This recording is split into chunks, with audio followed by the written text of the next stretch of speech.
Okay, well, let's get started. This is the Sega Game Gear. This is one that I bought on eBay for £30 in a sort of untested condition. That's usually a bad sign. That usually means it's completely buggered. And that the person has no idea what's wrong with it and they just want to shift it.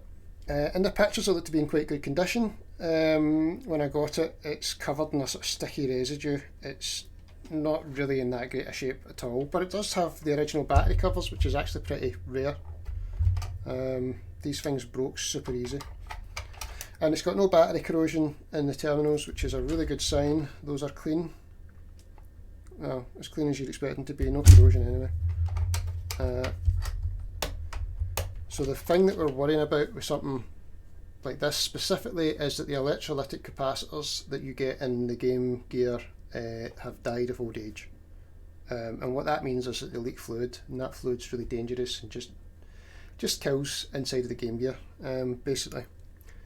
So this is actually, this one here, oh, it's got a game in it, that's why it's heavier. This is actually the Game Gear I had when I was a child. They're both what are called VA1 twin ASICs, or ASICs, which is the most common type. I think they were all made in 92, could be 91, I'll remember when I open it up. They're both the same type, and one of these, you know, I'm planning to keep stock. That would be the one that I had when I was a little kid. I just want to get it up and running again because I've tested this and it's definitely not working, and it has a little bit of capacitor leak. This one I haven't even tried to turn on. I took it apart first for an inspection, and I was able to verify that it's completely, it's too badly damaged on the inside to even want trying to boot it up. In fact, doing so might break something worse than it's already broken. Okay, so I need to take this apart. I've already taken the screws out of this because I was inspecting it previously. I just need to use the game bit to open up the rest of the way. I can get started straight away. I don't know if that microphone's picking it up, but people are setting off fireworks outside. Fun times. Okay. So, in here we have got the main board here. This is the main board. This is the audio board, and this is the power board. And all three of these need to be recapped. I'm probably going to start with the power board and then work our way power board, audio board, and then main board. And how much of that we're going to get through today, no idea, but I'd really love to get through all of it. Do you know what? I'm just going to switch to the other camera for a sec. Give you a better look at that. So, if you can, those of you who saw the Game Boy stream last time, or who have ever seen inside a Game Boy, are probably pretty surprised by how much more complex this thing is. This was crazy advanced for the time, and in order to make it affordable to anyone, Sega really cheaped out on a lot of the components just to make this something that could be afforded, and even then it was still really expensive. But what that means now is that a lot of those components are starting to fail, and you know, you really have to recap these things if you want them to ever like be playable. So let me show you these. This failed chip. Let's get a bit more light over here. I'll switch to close up. Failed chip? No, this leaked capacitor. Okay, so come on, camera, focus. Come on, camera. I know you can do this.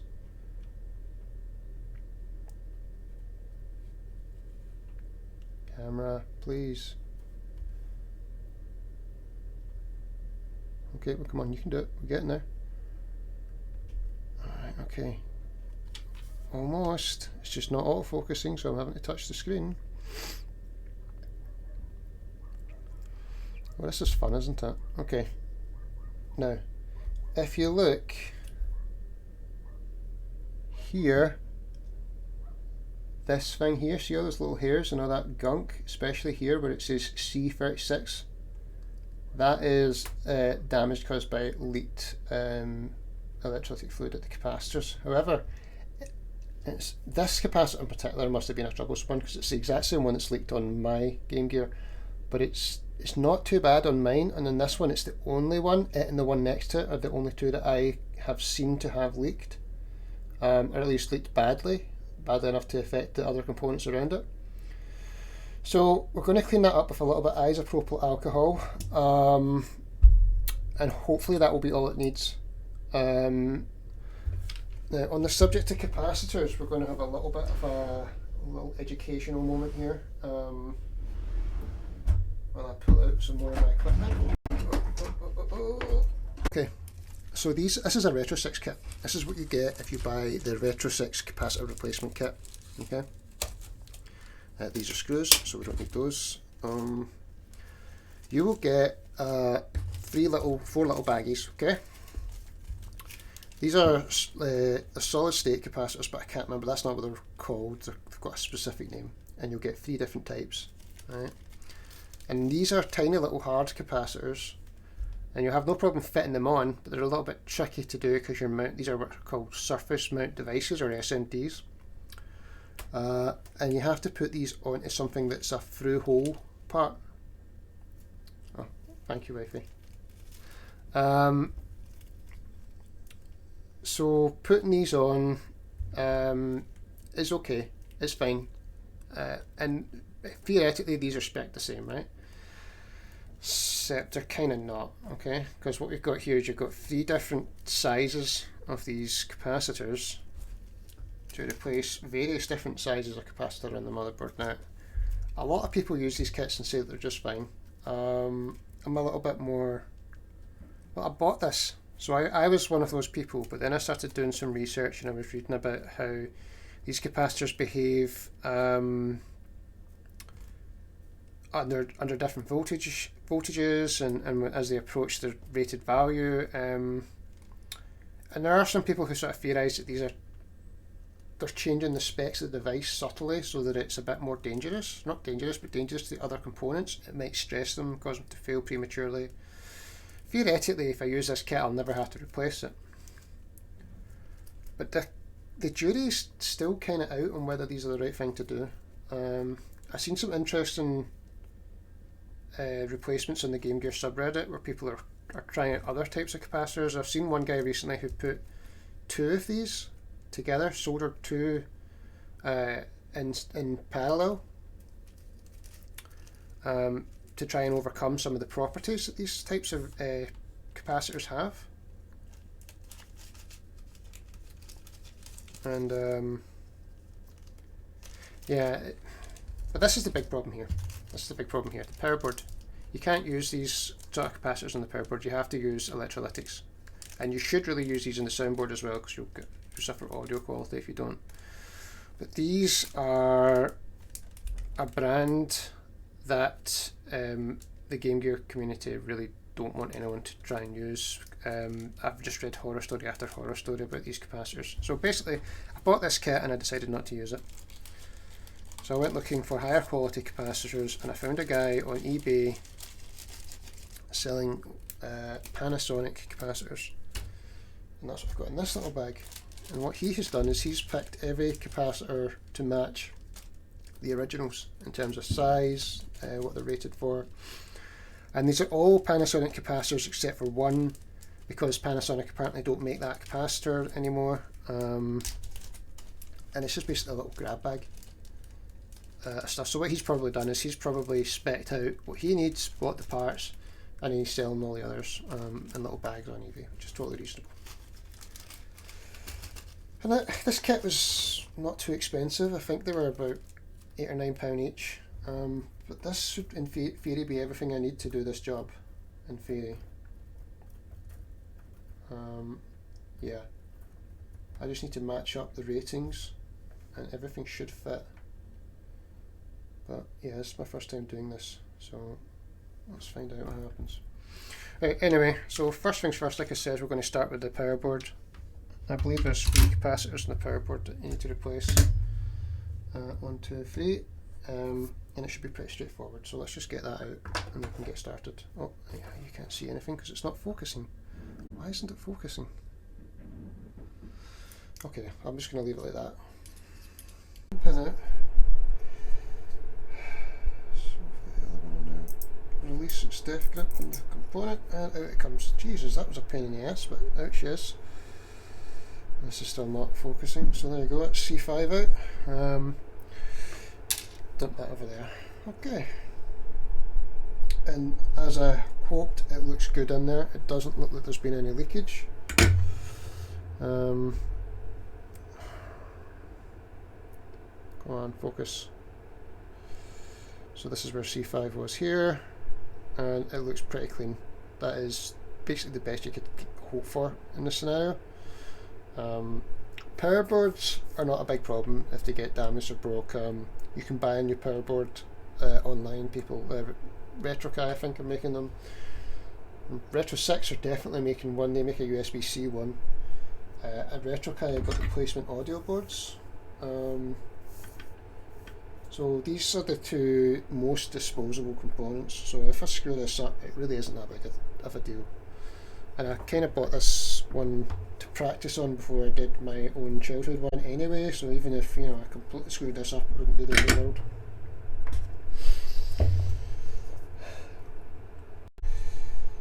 So flux can help stop oxidation in the solder, and it can help transfer the heat to the place it needs to be without, you know, burning everything else you don't want to cook.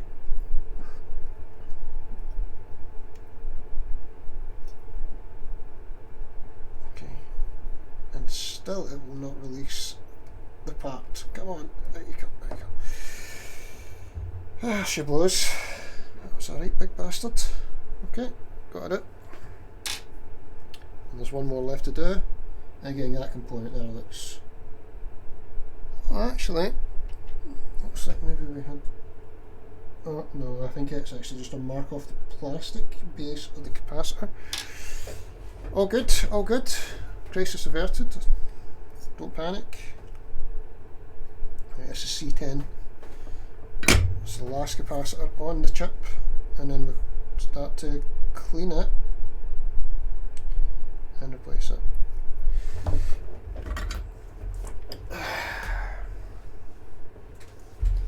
Not super comfortable in this chair, it's not the best chair for it. Okay, come on. Oh, that was coming out pretty fast.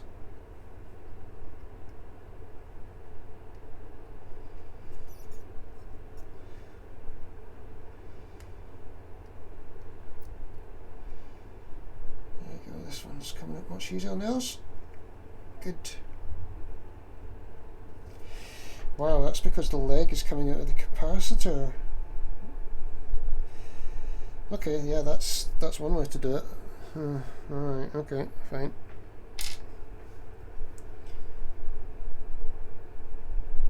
Jeez.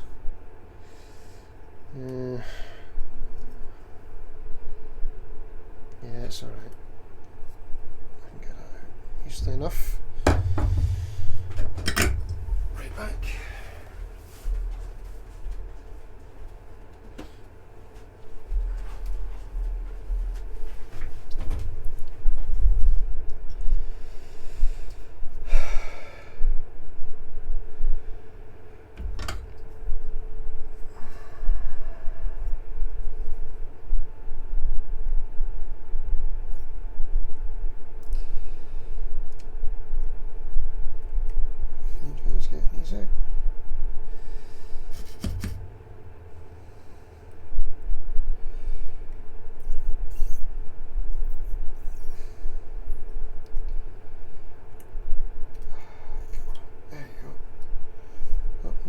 Right.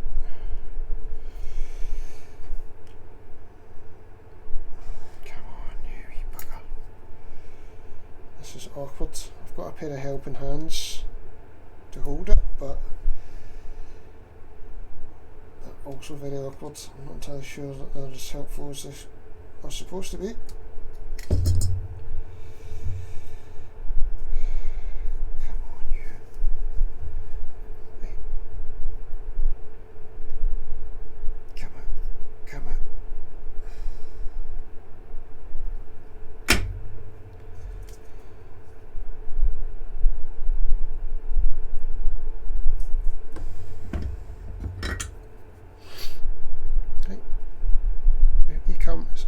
almost there, it's just a wee tiny bit.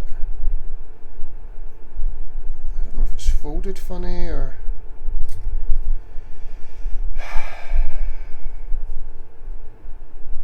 Come on. Finally, there we go. Right, here we go, offending part.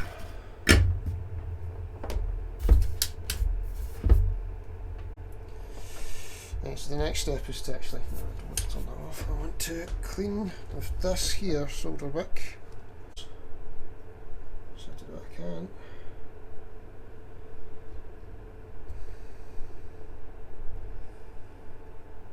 It's actually worked quite well. I've got something long, I might be able to poke it through because it looks like there's a very, very tiny thin film left, but not really much in the way of solder.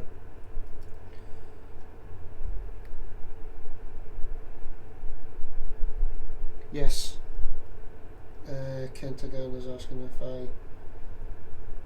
I'm using solder to get the old ones out. Yes, you need to heat the solder to release the old ones. And then I'm using a soldering wick, which is like a braid. And when you heat the old solder using the solder wick, the capillary action is supposed to suck it up into the braid, and it does work. As you can maybe see if I tap the screen here, will it work? Will it focus? Will it not focus? Maybe I just need to, okay, well, basically, yeah, it sucks it up there. So this is a copper braid, and up this is all the solder. It just gets sucked right on in. So the problem is, of course, that it's a through-hole component, so there's a hole here, and some of the solder will stay in the hole. And that's a pain in the butt. But hey, if I get most of it out, it'll be nice and clean, which is what you want. I really need to be able to get the new component in, so I can't really have the hole filled. I need to figure out how to get them clear enough for me to put the new components in. The new components are directional, so that's also something to consider.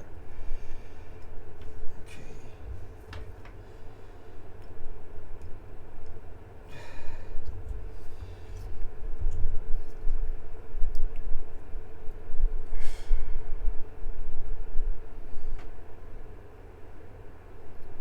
The amount of solder that's still in here is absolutely minuscule.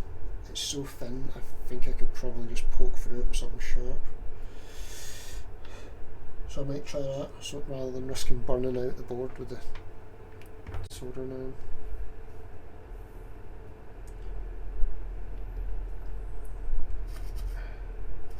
Oh no.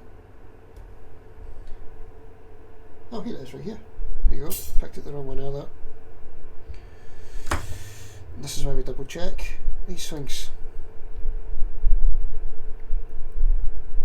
Oh, wrong way around.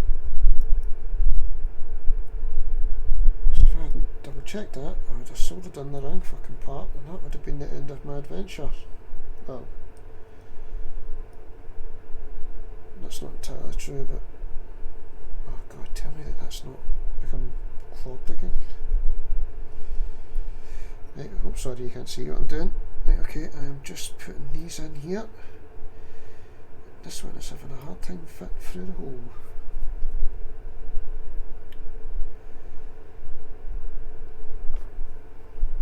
Let's just try.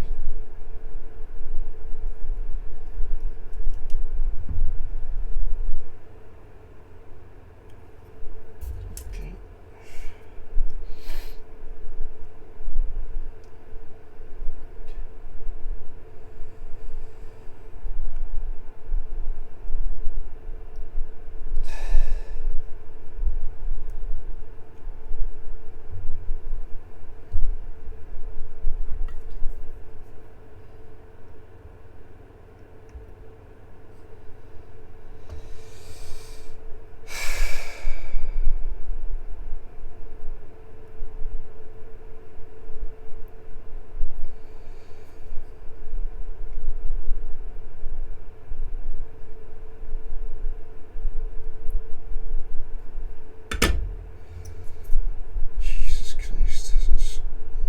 clear, but not clear enough.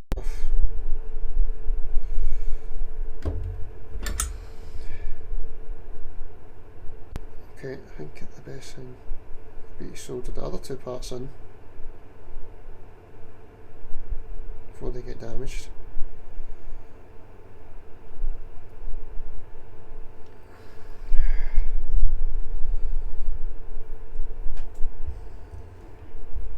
Which is very easy to do, of course.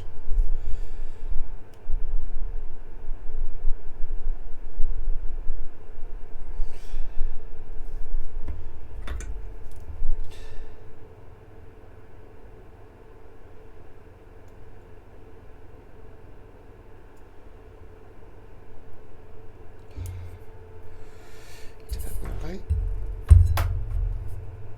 Okay, there you go.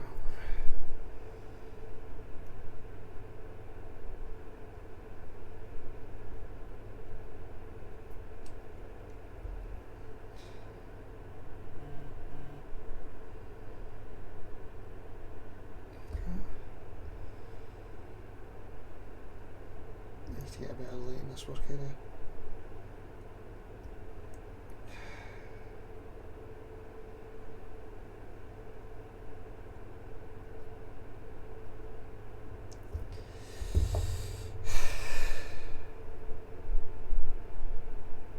Okay, that looks okay. To give it a good inspection. Make sure that they're clean, and that they're in, and that there's no bridges. Those all look pretty good to me.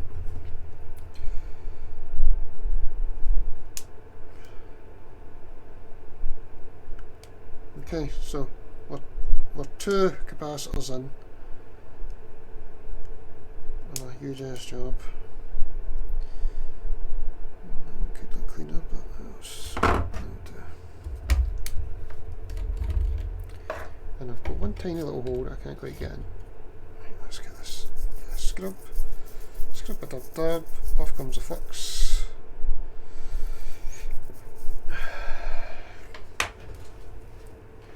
This stuff is really bad for your skin as well.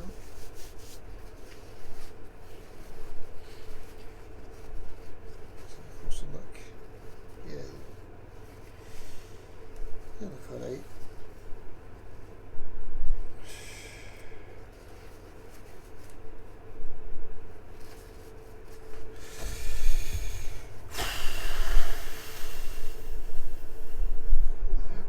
So that's the new ones, and yeah, how do I point it? Inverted here and here, so that went in alright. That's just to get this last hole clear, which again looks to be clear here, and yet I can't get a pull for it. I can't get the old pull for it either. So let's see if I can refocus. If I can get this done, I'll cut the other bits off and I will call this a night, because it's a Sunday night I'm working them on. Not fucking unblock. I don't want to call this a day without doing this last one.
Finally got that bit through. I have no been causing it. It's such a hard time.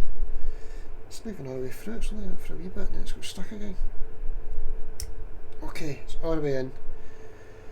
Fucking hell, that is not how I wanted to do that. That is not a good way to do that at all.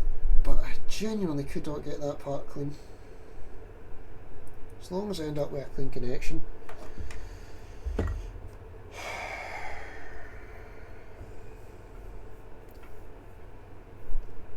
Got any bridges? That's the main thing. Right, here we go. What a pain in the ass.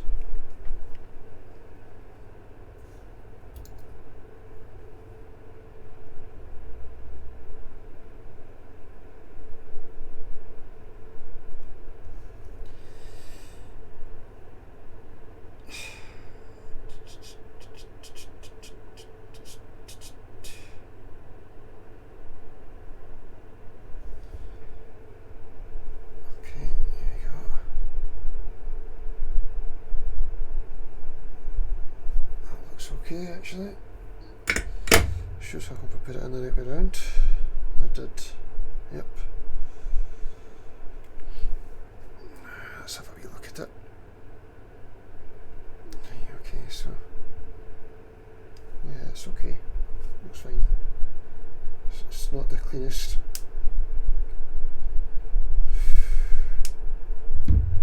It's clean enough, trust me. I've seen some of the others. Some of the ones I've seen, some of the recap jobs I've seen, it's like I said, you just don't know how it ever worked.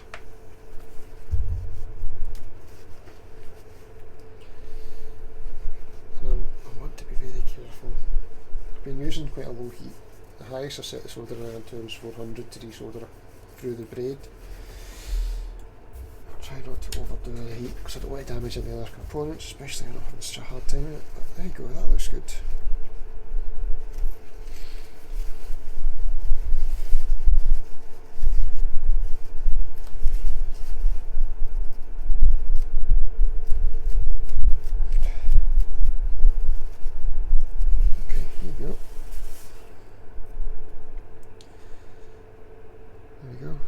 Done.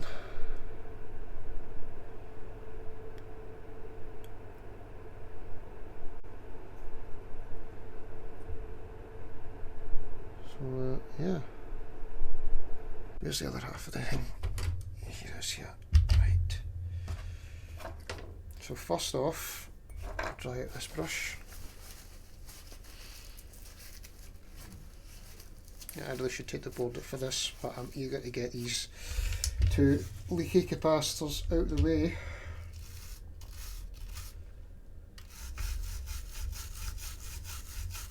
As quickly as I can.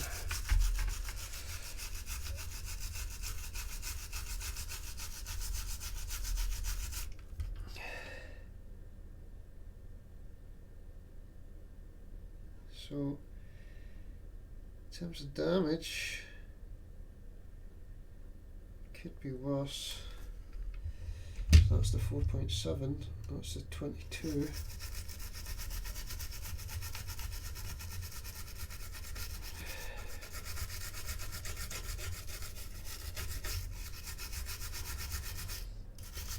If you ever find yourself a Game Gear and you want to know how to identify it, this is the serial number here, this part here.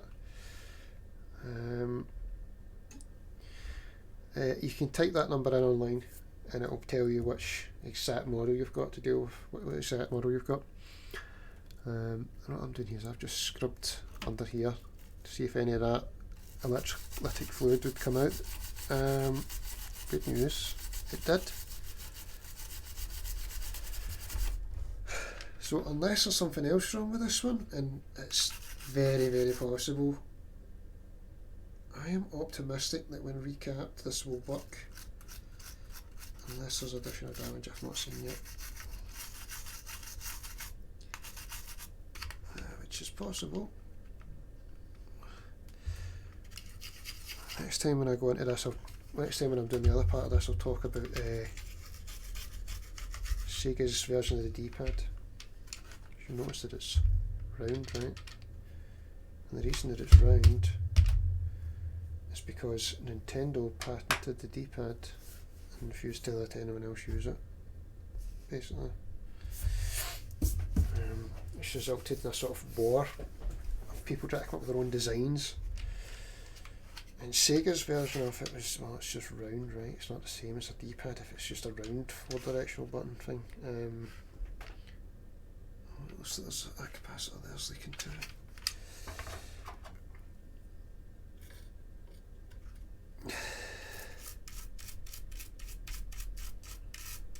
Just want to keep it clean.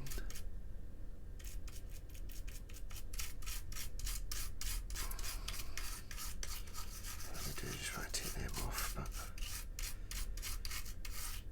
I think I'll have to come back to this later.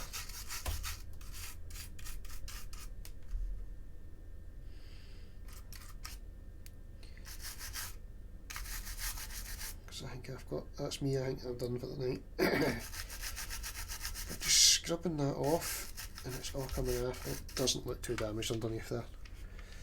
I don't know if you remember how it looked like I showed it to you earlier in the stream, or if you were even here earlier in the stream, but it looked bad, it looked gnarly, it was hairy, which is a really bad sign. But now that I've given that a wee scrub, let's see if I can get the camera to focus on that. Here, this 4.7 one here, come on, focus on that for me. Get a bit more light on it too.